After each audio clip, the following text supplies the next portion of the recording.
मैंने stock trading सीखने में 10 साल बिताए। मैंने कभी उम्मीद नहीं की थी कि फंड मैनेजर बनने के ठीक बाद मेरे माता पिता स्टॉक मार्केट की वजह से दिवालिया हो जाएंगे और एक बिल्डिंग से कूदने वाले होंगे। लेकिन यह नज़ारा देखकर मैंने सिर्फ डरा नहीं, बल्कि जोर से हंस पड़ा, क्योंकि इस दिन का इंतजार मैंने 20 साल से भी ज्यादा समय से किया था। लेकिन उस पल मेरी इस अजीब प्रतिक्रिया को देखकर मेरे सभी सहकर्मियों को लगा कि माता पिता के कूदने के सदमे से मैं पागल हो गया हूं। लेकिन उन्हें यह नहीं पता था कि मैं जो इंसान अब हूं वह इंसान नहीं है जो कुछ देर पहले था, बल्कि मैं 20 साल भविष्य से आया हुआ कोई इंसान हूं। असल टाइमलाइन में आज के दिन हांगकांग के स्टॉक अचानक और बिना किसी चेतावनी के धड़ाम से गिर गए, जिसके बाद मेरे माता पिता दिवालिया हो गए। इस दबाव को न झेल पाने के कारण वे छत से कूद गए। लेकिन उन्हें यह नहीं पता था कि 48 घंटे बाद हांगकांग का स्टॉक मार्केट तेजी से ऊपर उठा, 7,000 अंकों की रिकवरी की और एक नया रिकॉर्ड बनाया। और यही मेरी जिंदगी का सबसे बड़ा अफसोस बन गया। भले ही बाद में मैं अरबों की नेटवर्थ वाला दुनिया का सबसे बड़ा स्टॉक गॉड बन गया, फिर भी यह जख्म कुछ खास पलों में मुझे आज भी कचोटता है। लेकिन जिसकी मैंने कभी कल्पना भी नहीं की थी वह यह था कि अभी अभी मैं किसी तरह उस पल में वापस पहुंच गया था जब मेरे माता पिता कूदने वाले थे।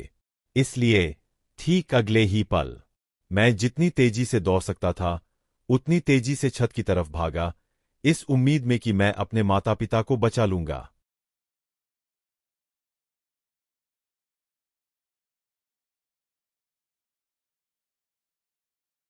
दरअसल अपनी पिछली जिंदगी में माता पिता के कूदने के बाद मैं घर लौटा था और जब मैं अपने पिता के विश्लेषण का अध्ययन कर रहा था तो मैंने पाया कि मेरे पिता का फॉर्मूला बिल्कुल सही था। लेकिन जिस रिश्तेदार शेन युआन ने हमें पैसे उधार दिए थे उसने नुकसान को रोकने के लिए न सिर्फ मेरे पिता का क्रेडिट कार्ड रद्द कर दिया, बल्कि हर जगह अफवाहें भी फैला दी, जिससे मेरे पिता के लिए अपने दाव को बचाने के लिए नए फंड उधार लेना नामुमकिन हो गया। यही वजह थी कि मेरे माता पिता 48 घंटे बाद मिलने वाली उम्मीद की उस किरण से चूक गए। यह सब सोचते हुए मैं अपनी पूरी ताकत लगाकर सीढ़ियां चढ़ता हुआ ऊपर भागा। लेकिन ठीक अगले ही पल जब मैंने अपने पिता को अपनी मां का हाथ पकड़े हुए देखा और वे बस कूदने ही वाले थे, तो मैंने अचानक जोर से चिल्लाया, पिताजी! मेरी आवाज सुनकर मेरे माता पिता पीछे मुड़े और उनके चेहरे पर गहरे पछतावे के भाव थे। हजान के पापा, मुझे अफसोस है कि हमने आपकी बाकी की जिंदगी बर्बाद कर दी। यह सुनकर मैंने जल्दी से कहा, कोई माफी नहीं डैड, आपकी थ्योरी सही है, बस 2 दिन और रुक जाइए, हांगकांग का बाजार फिर से ऊपर उठेगा। यह सुनकर मेरे माता पिता एक पल के लिए रुके, लेकिन सिर्फ 1 सेकंड के लिए। सावधान रहो डैड, जिस पैसे का इस्तेमाल हम नुकसान की भरपाई के लिए करने वाले थे वह पहले ही फ्रीज हो चुका है। पापा को इससे पीछे हटने के लिए मनाने की कोशिश मत करो। मैं आपको हमारे परिवार का 4 मिलियन का कर्ज अपने ऊपर लेने नहीं दे सकता। धत तेरे की! मैंने अनगिनत बार इस दिन पर वापस आने का सपना देखा था, लेकिन मुझे यह उम्मीद नहीं थी। भले ही किस्मत ने मेरी मुराद पूरी कर दी हो, लेकिन मेरे पिता ने सारी उम्मीदें खो दी थीं। मैं चाहे कुछ भी कहता, मैं उनकी मरने की इच्छा को बदल नहीं सकता था। सिर्फ एक ही मौका है। इसलिए मैंने जल्दी से अपना बीपर निकाला और अपने पिता से चिल्लाकर कहा, डैड, मेरे पास नुकसान की भरपाई करने का एक तरीका है क्या? उस पल मेरी बातें सुनकर मेरे माता पिता जम से गए। 1998 में बौद्ध राज्य के वित्तीय संकट के ठीक बाद हांगकांग के शेयर बाजार को जबरदस्त झटका लगा था। क्यूशू के वित्तीय बाजार को भारी तबाही का सामना करना पड़ा। निवेश के देवता सोरोस ने एशिया की वित्तीय संरचना को भांप लिया और हांगकांग के शेयरों को शॉर्ट करने के लिए भारी पूंजी का इस्तेमाल किया, जिससे उन्होंने अरबों डॉलर कमाए। किताबों में तो यही लिखा है, लेकिन मेरी रिसर्च के मुताबिक ऐसा इसलिए हुआ क्योंकि क्यूशू में निवेश के अवसरों की कमी थी, जिससे एक वित्तीय खामी पैदा हो गई, जिसका फायदा सोरोस ने उठाया। इसलिए मैंने समय बचाने की कोशिश की। डैड, मुझे आपको एक खबर दिखानी है। 8 अगस्त को ही क्यूशू के अधिकारियों ने शेयर बाजार को बचाने की एक योजना की घोषणा कर दी थी। क्यूशू बैंक हांगकांग को बचाने के लिए बाजार में पैसा डालेगा। बस इन 2 दिनों तक टिके रहिए और बाजार फिर से ऊपर उठ जाएगा। उस पल हांगकांग को बचाना, मेरे पिता की भौहें तन गईं। क्या यह मुमकिन भी है? हांगकांग का बाजार इतनी तेजी से इसलिए गिरा क्योंकि सरकार इसमें दखल नहीं दे सकती। अगर वे दखल देने की कोशिश करते हैं तो इसकी कीमत बहुत ज्यादा होगी, जिससे महंगाई बढ़ेगी और क्यूशू की पूरी अर्थव्यवस्था तबाह हो सकती है। यह देखकर कि मेरे पिता को शक था, मैंने अपनी बात जारी रखी। डैड, मेरी बात सुनिए। मैंने क्यूशू के आर्थिक माहौल का अध्ययन किया है। क्यूशू इस समय निवेश के संकट से जूझ रहा है। बाकी सभी देशों ने क्यूशू में निवेश रोक दिया है। हांगकांग के शेयर ही उनके लिए एकमात्र रास्ता है। क्यूशू अभी भी नोट छाप रहा है और ढेर सारे इंफ्रास्ट्रक्चर प्रोजेक्ट शुरू कर रहा है। पिताजी, क्या आप ट्रेडर नहीं हैं? यह लंबे समय के लिए निवेश करना। लंबे समय के लिए निवेश करने का सीधा सा मतलब है लगातार ऐसी निवेश संपत्तियां खरीदना जिनसे कम समय में तो कोई फायदा नहीं होगा, लेकिन अगर उन्हें लंबे समय तक अपने पास रखा जाए तो वे टिकाऊ आर्थिक विकास के लिए जीवन रेखा बन सकती है। अगर क्यूशू के अधिकारी उन बुनियादी ढांचे के निवेशों को सार्थक बनाने के लिए लंबे समय का नजरिया अपनाना चाहते हैं तो वे हांगकांग के बाजार को गिरने नहीं दे सकते। वे बिल्कुल भी ऐसा नहीं करेंगे। यह बात समझ में आती है। किसी वजह से मेरे पिता शेनजेन, जो अपनी पूरी जिंदगी एक गद्दार रहे थे, उन्हें अचानक लगा कि मेरी बातों में उनके सालों के अनुभव से कहीं ज्यादा वजन है। तुम्हें पता है, वित्त और नीतियां आपस में बहुत गहराई से जुड़े होते हैं। लेकिन पिताजी, सुनिए, आपको चिंता करने की कोई जरूरत नहीं है। शेनजेन एक पल के लिए हिचकिचाया, फिर उसने दांत भींचते हुए कहा, आपको पता है न कि मैं पिछले कुछ समय से बाजार पर नजर रखने में आपकी कैसे मदद कर रहा हूं। मैंने खुद भी एक कंपनी में नौकरी कर ली है और जब मेरे बॉस ने मेरी काबिलियत देखी तो उन्होंने मुझे 45 मिलियन वाला एक ग्रुप अकाउंट सौंप दिया। आपको पता है न कि इसका क्या मतलब है? क्या? शेनजेन के पिता हक्के बक्के रह गए। वे वहीं जम से गए। हर सिक्योरिटीज ग्रुप एक बोर्ड ऑफ डायरेक्टर्स और सिक्योरिटीज कमीशन से मिलकर बना होता है। बोर्ड आमतौर पर पैसे जुटाने के लिए एक ग्रुप अकाउंट बनाता है और फिर अंदरूनी जानकारियों, इनसाइड इन्फो के आधार पर कम दाम में शेयर खरीदकर ज्यादा दाम में बेचता है ताकि बाजार से थोड़ा अतिरिक्त मुनाफा कमाया जा सके। इस तरीके को ट्रेडिंग कहते हैं। लेकिन ग्रुप के पैसे को सुरक्षित रखना बेहद जरूरी होता है। श्याओजान, तुम इस पैसे को हाथ भी नहीं लगा सकते। शेनजेन के पिता बहुत ज्यादा घबराए हुए थे। अगर उन्हें इस बारे में पता चल गया तो वे तुम्हें जान से मार देंगे। तुम ऐसा बिल्कुल नहीं कर सकते। लेकिन शेनजेन इस मौके को हाथ से जाने नहीं देना चाहता था। उसने अपने दांत भींचे और पीछे हटने से साफ इनकार कर दिया। पिताजी, अगर आप चाहते हैं कि मैं जिंदा रहूं तो मुझे बस 2 दिन का समय दीजिए। मुझे अपना निजी अकाउंट इस्तेमाल करने दीजिए ताकि मैं इस पूरी स्थिति को संभाल सकूं। क्या ऐसा करना मुमकिन भी है? आज की तारीख तक शेनजेन के पिता को कुल मिलाकर 2 मिलियन का नुकसान हो चुका था और इस नुकसान की भरपाई करने के लिए उन्हें अभी भी 4.5 मिलियन और चाहिए थे। लेकिन अगर शेनजेन ने ग्रुप के फंड को हाथ लगाया और उसे नुकसान हो गया तो बात 4.5 मिलियन से कहीं ज्यादा बड़े नुकसान की होगी। शेनजेन की आंखों में वह फौलादी सा दृढ़ संकल्प देखकर पिता शेन समझ गए कि वह अपनी बात को लेकर कितना गंभीर है। कोई और चारा न देखकर वह और मां शेन छत से नीचे उतर आए। शेनजान को अपना पर्सनल अकाउंट नंबर और डॉक्यूमेंट्स देते हुए उनके हाथ कांप रहे थे। जियाओजान, अगर तुम हारे तो मैं तुम्हारे साथ कूद जाऊंगा। शेनजान ने ठंडे स्वर में जवाब दिया, हम नहीं हारेंगे। अपने पिछले जन्म में एक फाइनेंशियल टाइकून बनने के बाद शेनजान ने एक मशहूर बात कही थी, फाइनेंशियल मार्केट में सिर्फ एक ही मौका मिलता है। चाहे तुम्हें कितना भी पता हो, चाहे तुम कितने भी फैसले लेने में माहिर क्यों न हो, अगर तुमने वह एक मौका गवा दिया तो तुम एक ही सेकंड में सब कुछ खो सकते हो। क्या तुम्हें अपनी ही थ्योरी पर यकीन है? एक ऐसा जुआ जिसमें तुम जीतकर बेहिसाब अमीर बन सकते हो या हारकर पूरी तरह बर्बाद और बेघर हो सकते हो। स्टॉक मार्केट में अनगिनत लोग हारे हैं, इस भरोसे पर टिके रहे कि वे हार नहीं सकते और अपना सब कुछ दांव पर लगा दिया। कितने लोग आखिर में खाली हाथ रह जाएंगे? शेनझान जल्दी से वहां से निकल गया। उसके दृढ़ इरादे को उसकी पीठ से ही पहचाना जा सकता था। शेन परिवार पूरी तरह टूट चुका था। यह सब तुम्हारी गलती है। हमारे बेटे की जान दांव पर लगी है। तुम बुढ़े कमीने। शेन की मां का मानसिक संतुलन पूरी तरह बिगड़ गया।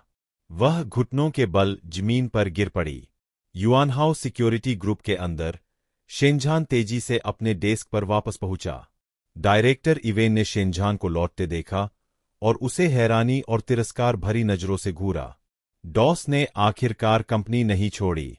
करोड़ों की दौलत वहां डूब गई और अब भी वापसी के बारे में सोच रहा है। इससे तो अच्छा है कि मर ही जाए। उसके कहने पर सभी कर्मचारी अपने अपने डेस्क पर लौट आए। लेकिन अवन ने देखा कि शेनझान बेहद तनाव में पूरी एकाग्रता से काम कर रहा था। रुको, क्या उसके परिवार के अकाउंट में अभी भी पैसे बचे हैं? इवेन ने हैरानी से पूछा। डिजिटल कंप्यूटर के सामने बैठकर शेनझान ने खुद को शांत करने की जबरदस्त कोशिश की। उसने एक गहरी सांस ली। कंपनी का अकाउंट खोलने के बाद उसने तेजी से अपने पिता का पर्सनल अकाउंट नंबर डाला। जटिल प्रक्रियाओं के बीच उसने कंपनी के अकाउंट से 4.5 मिलियन की रकम ट्रांसफर कर दी। क्या यह 4.5 मिलियन है? फाइनेंस तो बस एक जुआ है। यह एक ऐसा खेल है जिसमें पीछे हटने का कोई रास्ता नहीं होता। भले ही शेनज़ेन को पता था कि हांगकांग का शेयर बाजार 2 दिनों में फिर से ऊपर उठ जाएगा, फिर भी वह इतना घबराया हुआ था कि उसे पसीना आ गया। इवान अपनी सालों की सिक्योरिटीज के अनुभव पर भरोसा करते हुए दूर से ही उस पर नजर रखे हुए था। उसे पक्का यकीन था कि शेनज़ेन एवरेजिंग डाउन कर रहा है। लेकिन शेनज़ेन अपना काम करता रहा। स्क्रीन को पूरे 10 मिनट तक घूरने के बाद शेनज़ेन की नजर अचानक सख्त हो गई। कंपनी के अकाउंट में फिर से लॉग इन करते ही इवान को लगा कि कुछ तो गड़बड़ है। वह धीरे धीरे शेनज़ेन की तरफ बढ़ा। शेनज़ेन पूरी एकाग्रता से डिजिटल कंप्यूटर को घूर रहा था। उसके मन में एक साहसी विचार आया। लेवरेज्ड फाइनेंस गेम्स का सबसे रोमांचक हिस्सा है लगातार लेवरेज बढ़ाना और मुनाफे को तेजी से बढ़ने देना। पूरे 40 मिलियन अभी लगा दो। उसने कीबोर्ड पर 2 बार टैप किया। शेनज़ेन आंखें फाड़े देखता रहा। जैसे ही कंपनी के अकाउंट से 45 मिलियन की रकम खत्म हो गई, उसने एक गहरी सांस ली और उसे वह रोमांच याद आ गया जब उसने अपने पिछले जीवन में एक बार सब कुछ दांव पर लगा दिया था। उसके मन में एक जबरदस्त विचार उठा। मेरे पास सिर्फ एक ही मौका है, बशर्ते मैं हिम्मत न हारूं। बस ये 2 दिन किसी तरह निकल जाए। मैं यकीनन सबसे निचले स्तर पर शेयर खरीद लूंगा। फंड ट्रांसफर करने के बाद चार्जेस ने उसके अकाउंट से एक बड़ी रकम काट ली। शेनज़ेन ने तुरंत दोनों अकाउंट से लॉग आउट किया और तेजी से कंपनी से बाहर निकल गया। भले ही इविन अब तक एक बेवकूफ बन गया होता, फिर भी वह समझ जाता कि शेनज़ेन शर्मिंदगी के मारे भाग रहा है। धत तेरे की! इस लड़के ने अभी भी क्या कर डाला? क्या इसने सरकारी पैसों में हेराफेरी की है? इविन को कुछ समझ ही नहीं आ रहा था। आखिर शेनज़ेन की पहुंच कंपनी के पैसों तक थी ही नहीं। लेकिन उस जमाने में डिजिटल कंप्यूटर में फाइल रिकॉर्ड मिटाने का फीचर नहीं होता था। जब इविन ने जांच की तो उन 2 ट्रांजैक्शन को देखकर उसके पैरों तले जमीन खिसक गई। वह लगभग जमीन पर ही गिर पड़ा। क्या उसने सचमुच प्रेसिडेंट यांग के अकाउंट को हाथ लगाया था? पूरी रात शेनज़ेन बेहाई शहर की सड़कों पर पागलों की तरह भागता रहा। उसे पता था कि लुआनहाउ सिक्योरिटीज का चेयरमैन यांग डोंग उसके पीछे पड़ा है और उसे जिंदा ही नोच खाना चाहता है। लेकिन इतना भी काफी नहीं था। जल्दबाजी में वह एक दुकान पर गया। शेनज़ेन ने खुद को शांत किया और वहां से कागज उधार लेकर 2000 शब्दों का एक लेख लिखा और उसे युआन हाउस सिक्योरिटीज के ग्रुप चेयरमैन के दफ्तर भेज दिया। उसके बाद उसने अपने बचपन के दोस्त के लैंडलाइन पर फोन किया। जियाओ जान, क्या तुम अपनी जान गंवाने पर तुले हो? क्या तुमने प्रेसिडेंट यांग के पैसों को हाथ लगाया है? क्योंकि उसने कुछ देर पहले ही अपने बचपन के दोस्त को बीपर के जरिए यह बात बता दी थी। वोंग यू काफी देर से इंतजार कर रहा था और फोन उठाते ही उसने शेनजेन को गालियां देना शुरू कर दिया। वोंग यू के पिता हाउस सिक्योरिटीज ग्रुप के चेयरमैन यांग डोंग के बिजनेस पार्टनर है। पुराने दिनों में वही वह इंसान था जिसने शेनजेन को युआनहा सिक्योरिटीज ग्रुप में नौकरी दिलाने में मदद की थी। माफ करना, शेनजेन ने शर्मिंदगी भरे लहजे में कहा। भाई, इस बार मैंने तुम्हें मुश्किल में डाल दिया है। ऐसा मत कहो। वोंग यू और शेनजेन भाई भाई की तरह एक साथ बड़े हुए थे। उनकी दोस्ती परिवार जैसी गहरी थी। भाई, क्या तुम्हारे पास अभी पैसे हैं या रहने के लिए कोई जगह? चलो, मैं तुम्हें एक पता देता हूं। पहले तुम वहां जाकर छिप जाओ। ये शब्द सुनकर शेनजेन के दिल को बहुत सुकून मिला। अपनी पिछली जिंदगी के सबसे मुश्किल दिनों में वोंग यू ने ही उसकी रोजमर्रा की सारी जरूरतों का ध्यान रखा था। उसे पता था कि इस अमीरजादे को सचमुच पैसे या शोहरत की कोई परवाह नहीं थी। उसे तो बस अपने भाई जैसे रिश्ते की परवाह थी। आया, मैं तुमसे कुछ पैसे उधार लेना चाहता हूं। बकवास बंद करो। क्या मैं अभी तुम्हें पैसे उधार देने ही वाला नहीं था? वोंग यू ने गाली दी। मेरे अकाउंट में अब ज्यादा पैसे नहीं बचे हैं। शेनजान की आंखें एक शिकारी की तरह सुनहरी चमक से चमक उठीं। भाई, मुझे पता है तुम्हारे पिताजी तुम्हारे लिए 5 मिलियन की विरासत और एक घर छोड़ गए थे। अगर तुम उस घर को गिरवी रख दो तो शायद तुम्हें 7 मिलियन मिल जाएंगे। मुझे पूरे 12 मिलियन उधार दे दो।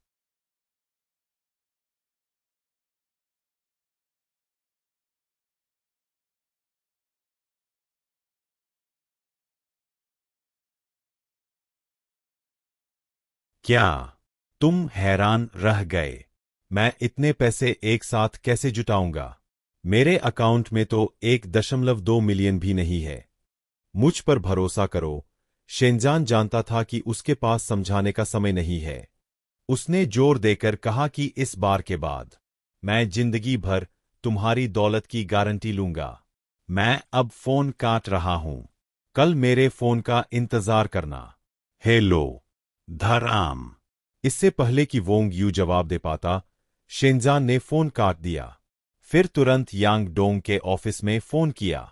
इस समय यांग डोंग के ऑफिस के अंदर एक बेचैन अध उम्र का आदमी एक जाने माने अर्थशास्त्री के साथ इंतजार कर रहा था। उसने फोन उठाया। धराम। शेनजान, तुम्हारी हिम्मत कैसे हुई मेरे पैसों को हाथ लगाने की? जब यांग डोंग को पता चला तो वह तुरंत गुस्से से आग बबूला हो गया। उसने मेज पर जोर से हाथ पटका और सीधा खड़ा हो गया। अगर बोर्ड के सदस्यों को 45 मिलियन के ठिकाने के बारे में पता चल गया तो यह सोचकर ही वह डर से कांपने लगा।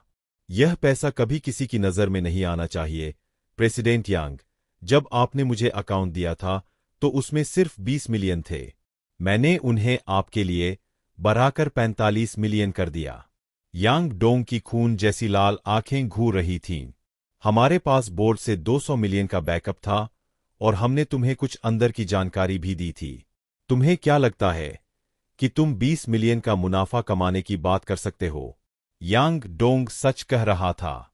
असल में यह पैसा कोई भी ठीक ठाक ट्रेडर थोड़ी बहुत पेशेवर जानकारी से कमा सकता था। लेकिन मैं तुम्हें अपनी कुल संपत्ति को 10 गुना बढ़ाने का एक मौका दे रहा हूं। शेनजान की सबसे ठंडी आवाज फोन पर सुनाई दी। बस 48 घंटों के लिए मेरे काम में दखल मत देना। मुझे 48 घंटे दो। तुम पागल हो। यांग डोंग इतना गुस्सा था कि बस फटने ही वाला था और सिरदर्द के साथ अपनी कुर्सी पर वापस बैठ गया। तुम हांगकांग के शेयरों में निवेश कर रहे हो। तुमने जापानी शेयर क्यों नहीं चुने? अगर इस बेवकूफ ने शेनजेन में जापानी शेयरों में निवेश किया होता तो भले ही नुकसान होता, यांग डोंग फिर भी बोर्ड को 10 मिलियन से ज्यादा की रिकवरी करने में मदद कर सकता था। लेकिन हांगकांग के शेयरों की मौजूदा हालत को देखते हुए ऐसा लग रहा था कि वह सब कुछ गवा देगा। मैंने तुम्हें अपनी थीसिस का सारांश पहले ही भेज दिया है।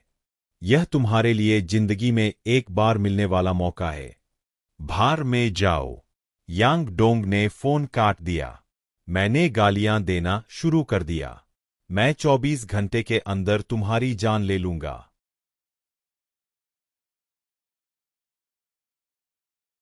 उस सुनसान ऑफिस में मैंने कुछ फेंक दिया।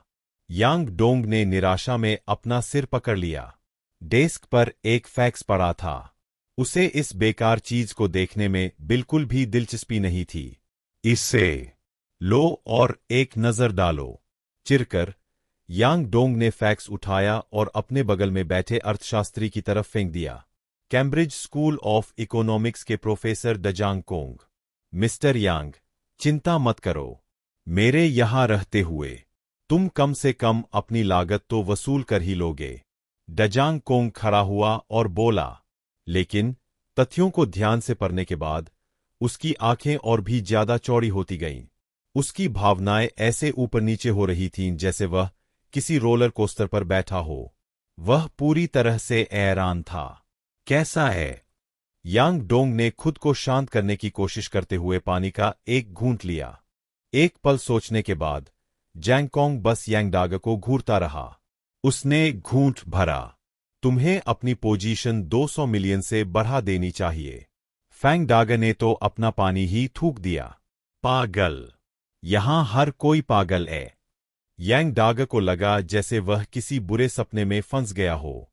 मिस्टर यांग, मैं सच में मजाक नहीं कर रहा हूं।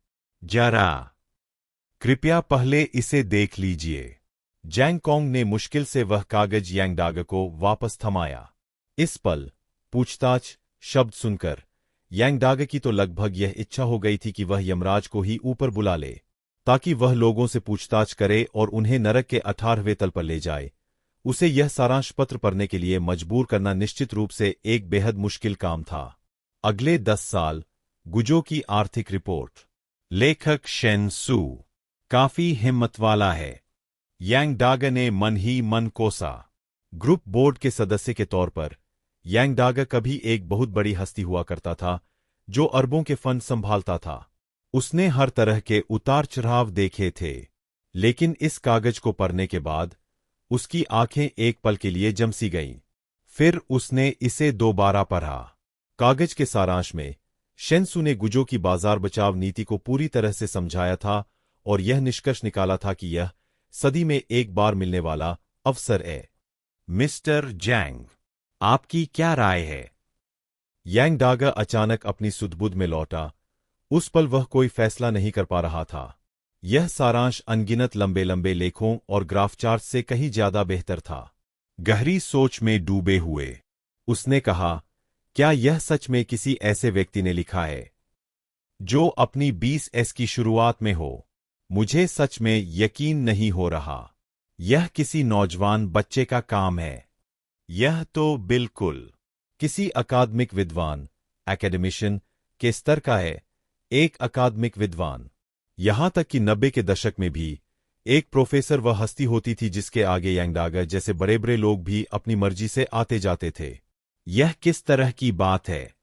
उसने पहले कभी ऐसा कुछ देखा भी नहीं था।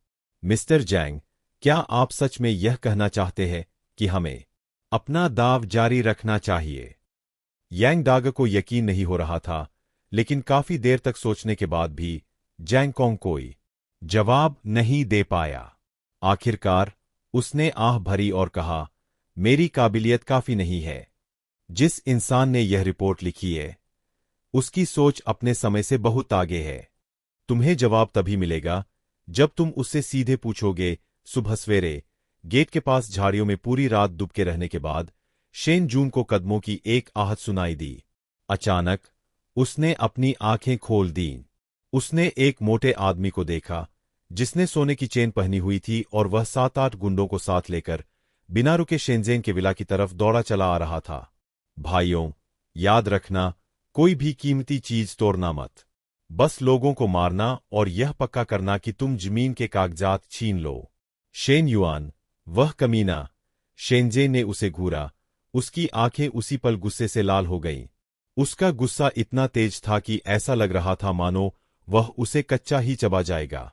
अपने पिछले जन्म में शेन के पिता की मौत के बाद इस आदमी ने एक जाली एग्रीमेंट का इस्तेमाल करके उनके परिवार का विला हथिया लिया था। असल में उसने उन्हें सिर्फ 10 लाख से कुछ ज्यादा ही उधार दिए थे, लेकिन विला की कीमत ही लगभग 7 लाख थी। और तो और जिस जमीन पर वह विला बना था वह बेहद कीमती कमर्शियल प्रॉपर्टी थी। मेरे पिताजी की मौत के बाद इस नीच आदमी ने इस जमीन के टुकड़े से लाखों कमाए। शेनजे ने गुस्से से अपने दांत भींचे। इस कमीने ने हमें पैसे सिर्फ इसलिए उधार दिए थे ताकि वह हमसे जमीन का यह टुकड़ा छीन सके। वह किसी पर भरोसा नहीं करता था, यहां तक कि अपनी खुद की बेटी पर भी नहीं। कंपनी की सारी मुहरें और दस्तावेज उसकी गाड़ी में ही रखे रहते थे और एक कॉम्बिनेशन लॉक से सुरक्षित रहते थे। शेन युआन, इस बार मुझे पिछले जन्म का हिसाब किताब चुका लेने दे, लेकिन कल के बाद मैं तुझे एक मौका दूंगा। शेनझान की आंखें थोड़ी सिकुड़ गईं, जिनमें क्रूरता की एक झलक थी। जब तक तुझमें जरा भी जमीर बाकी है, यह सब खत्म होने के बाद मैं तुझे 5 करोड़ दूंगा। जब शेन युआन अपने गुंडों के साथ अकड़ते हुए विला में दाखिल हुआ तो शेनझान ने अपने हाथ से स्टील के तार का एक टुकड़ा निकाला और अचानक शेन युआन की ब्यूक गाड़ी की तरफ लपका। खट खट। अपने पिछले जन्म में शेनझान दुनिया से निराश हो चुका था। गुजारा करने के लिए उसने हर तरह की नौकरियां की थीं। ताला बनाने वाला, डिलीवरी बॉय, ट्रक ड्राइवर, उसने सब कुछ किया था। आप कह सकते हैं कि जमीन से जुड़े ये सारे अनुभव उसके खून में रच बस गए थे और उसकी जीने की कला बन गए थे। एक तीखी खट की आवाज के साथ शेनझान ने सिर्फ एक तार का इस्तेमाल करके शेन युआन की गाड़ी का दरवाजा खोल दिया। अंदर उगभीग भी रिश्तेदार तो अजनबियों से भी कम भरोसेमंद होते हैं, लेकिन अभी भी वह खुद को सामने नहीं ला सकता था। शेनझान की यादों में शेन युआन, यह कमीना, हमेशा गाड़ी से आता था और उसकी एक आदत थी से एक लोहे का बक्सा दिखा जो एक कॉम्बिनेशन लॉक से बंद था। शेनझान हल्का सा मुस्कुराया, लेकिन तभी उसकी नजर पिछली सीट पर बैठी एक लड़की पर पड़ी जो उसे ही देख रही थी। चचेरी बहन। शेनझान ने ठंडी हवा का एक झोंका अंदर खींचा। यह एक बेहद खूबसूरत और शालीन लड़की थी जिसने हरे रंग की फूलों वाली ड्रेस पहनी हुई थी। उसकी लंबाई लगभग 1.7 मीटर थी। उसके बाल लंबे और लहराते हुए थे और आंखें तारों जैसी चमकदार थीं। उसकी त्वचा दूध जैसी गोरी थी और उसमें एक ऐसी ताजगी भरी शालीनता थी जिसे शब्दों में बयान करना मुश्किल था। बहन, मेरा एक जरूरी काम चल रहा है। लगता है इस बार मुझे तुम्हें थोड़ी तकलीफ देनी पड़ेगी। शेनझान एक गहरी सांस लेते हुए ड्राइवर की सीट पर बैठ गया। चचेरी बहन शेन की आंख एक पल के लिए हक्की बक्की रह गई। फिर उसने शेनझान को कोहनी मारी। तुम यह सब क्यों कर रहे हो? अगर मेरे पिताजी को पता चल गया कि तुम उनकी गाड़ी चला रहे हो तो तुम्हारी खैर नहीं। उसकी हिम्मत नहीं कि वह मुझे मार दे। शेनझान ने ताना मारा। वह बस बातें ही करता रहता है। शेनकान अपनी जगह पर ही जम गई। उसे किसी तरह यह महसूस हुआ कि आज उसका चचेरा भाई कुछ अलग लग रहा था। शेनझान पहले बहुत ही शांत और अपनी दुनिया में रहने वाला लड़का था। उसे बस फाइनेंस की पढ़ाई में ही दिलचस्पी थी। लेकिन आज वह न सिर्फ निडर लग रहा था, बल्कि उसमें एक खास तरह का मर्दानापन भी झलक रहा था। दीदी कान, मैं तुम्हें घर छोड़ देता हूं। असल में छोड़ो। चलो तुम्हारी माँ के घर चलते हैं। तुम्हारी माँ अभी बेहाई में है। बिना किसी और चर्चा के शेनझान ने जल्दी से कार का दरवाजा बंद किया, बिग स्टार्ट की और गाड़ी आगे बढ़ा दी। शेनकान पूरी तरह से हैरान होकर शेनझान को देखती रही। भाई, क्या अंकल ने हमारे परिवार को पैसे उधार नहीं दिए थे? क्या मैं अभी यहां हमारे लिए कुछ पैसे कमाने ही तो नहीं आई हूं? शेनझान ने लोहे के बक्से पर थपथ पाया। बिल्कुल नहीं, शेनकान ने विरोध किया। उस कॉम्बिनेशन से तो मुझे भी डर लगता है। जैसे ही शेनकान ने अपनी बात खत्म की, उसने देखा कि शेनजान ने बड़े ही आराम से हाथ बढ़ाया और 44 साउथ दबा दिया। बक्सा तुरंत खुल गया। तुम्हें यह कैसे पता चला? शेनकान ने हैरानी से पूछा। बेवकूफ! शेनजान ने उसकी तरफ देखा भी नहीं। उसने हार्बर सिटी के बाहरी इलाके की तरफ नजर डाली और कहा, यह कोई आम लॉक बॉक्स नहीं है। इसे तुम सिर्फ पासवर्ड डालकर ही खोल सकती हो। जब गाड़ी चल ही रही थी, शेनकान इतनी हैरान हुई कि उसका मुंह खुला का खुला रह गया। वह शेन युआन की बेटी है और उसे भी इस बारे में पता नहीं था। शेनजान आगे बढ़ा। बहुत हो गई बातें, शेनजेन ने माथे पर बल डालते हुए कहा। मैं जल्द ही एक दोस्त से मिलने वाला हूं, इसलिए आज तुम मेरे साथ ही रहोगी। मैं तुम्हें बढ़िया खाने पीने के लिए बाहर ले जाऊंगा, लेकिन चाहे कुछ भी हो जाए, तुम्हें यह बात राज रखनी होगी, जोर जबरदस्ती करने वाले शेनजेन के सामने। शेनकान एक शर्मीली लड़की की तरह थोड़ी सिकुड़ गई। वह एकटक शेनजेन के चेहरे को देखती रही। कुछ ही देर बाद हार्बर सिटी के नए इलाके में। ओह, तुम्हारे यहां सब कैसा चल रहा है? शेनजेन एक सुनसान पब्लिक फोन बूथ पर पहुंचा। उसने वांग यू से संपर्क साधा, लेकिन अचानक पीछे से एक दबी हुई आवाज आई। तुम फिर यहां क्यों आ गए? क्या तुम यहां फोन करते समय थोड़ा और सावधान नहीं रह सकते? शेनजेन झुंझलाहट के साथ पीछे मुड़ा। उसने देखा कि बेसबॉल के पहने एक लंबा चौड़ा आदमी, जिसके हाथ में एक पुराना ब्रिक फोन, बड़ा सा फोन था, उसकी तरफ बढ़ रहा है। उसने कहा, यह नंबर इसी ब्रिक फोन का है। शेनजेन ने हैरानी से पूछा। मजाक नहीं कर रहा? उस आदमी ने झल्लाकर कहा। क्या मेरे पिताजी ने मुझसे यह नहीं कहा था कि मुझे चुपचाप रहना है? उन्होंने मुझसे कहा था कि किसी को कुछ मत बताना, लेकिन मैं तुम्हें यह बता सकता हूं, तुम जो भी करो, इस पैसे को शेयर बाजार में मत लगाना। मैं इसे शेयर बाजार में ही लगाने वाला हूं, शेनजेन ने साफ साफ कह दिया। क्या तुम्हारा दिमाग खराब हो गया है? वांग यू ने उसे घूर कर देखा और फिर बिना खुद को रोक पाए उसने अपने आसपास का जायजा लिया। वह थोड़ा झुककर बोला, भाई, मैं तुमसे मजाक नहीं कर रहा हूं। मैं इतना सारा पैसा कहीं और से नहीं ला सकता था। यह नकद पैसा मैंने अपने पिताजी के फाइनेंस डिपार्टमेंट से जबरदस्ती निकाला है। मैं कुछ समय के लिए कहीं छिपकर रहने वाला हूं। इसमें कितने पैसे हैं? शेनजेन ने तुरंत पूछा। 80 लाख से ज्यादा। वांग यू का चेहरा पीला पड़ गया।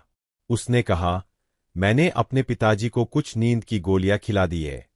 जब तक वे जागेंगे, तब तक वे यकीनन मुझे जिंदा ही बांधकर रख देंगे। यही तो है वफादारी। जितनी हमने उम्मीद की थी, उतना तो नहीं है, लेकिन 80 लाख भी शेनजेन की योजना का आधा हिस्सा पूरा करने के लिए काफी है। और वांग यू के पीछे उसके पिताजी की मर्सिडीज खड़ी थी। शेनजेन ने उसके कंधे पर थपथपाया और पैसे लेने के लिए गाड़ी की डिक्की की तरफ बढ़ गया। उसने कहा, अब तुम भाग नहीं सकते। मुझे अभी भी किसी चीज में तुम्हारी मदद चाहिए। क्या बात है, भाई? क्या तुम सच में मुझे मरवाना चाहते हो? मेरे पिताजी तो मुझे जान से ही मार डालेंगे। वांग यू ने शेनजान को एक घूंसा मारा, लेकिन शेनजान जरा भी नहीं हिचकिचाया और उसने गाड़ी की डिक्की से पैसों से भरे 2 ट्रैवल बैग निकाल लिए। वह ठंडे लहजे में बोला, शांत हो जाओ। चाहे कुछ भी हो जाए, तुम आखिर उसके असली बेटे ही तो हो। इस बार बहुत बड़ा दाव लगाने वाला हूं। अगर यह दाव सफल हो गया, तो इससे जो पैसा मिलेगा, उससे हम अपनी बाकी की पूरी जिंदगी ऐशो आराम से बिता सकेंगे। अब हमारे पास बस 30 घंटे से कुछ ही ज्यादा समय बचा है। कुछ अकाउंटेंट्स, लेखाकार ढूंढने में मेरी मदद करो। कुछ हजार रुपए लेकर एक शेल कंपनी, कागजी कंपनी बनाओ। उसके जरिए एक सिक्योरिटीज अकाउंट खोलो। आज मैं 50 लाख रुपए का इंतजाम कर रहा हूं। हम इन 1 करोड़ 30 लाख से ज्यादा की रकम को आपस में बांट लेंगे और किश्तों में उन कंपनी अकाउंट्स में वायर ट्रांसफर कर देंगे। वू ने सीधे शेनजान की आंखों में देखा। उसे अचानक ऐसा लगा कि उसका बचपन का दोस्त अब उसके लिए एक अजनबी बनता जा रहा है। यार, सच कहूं तो अगर मुझे ये 80 लाख रुपए वापस नहीं मिले, तो मेरे पिताजी दिवालिया हो सकते हैं। वांग यू कांपते हुए अपने परिवार की आर्थिक स्थिति के बारे में बताने लगा। उसे असफलता का डर सता रहा था। हमारे पास बस यही सारा कैश फ्लो, नकद पूंजी बचा है।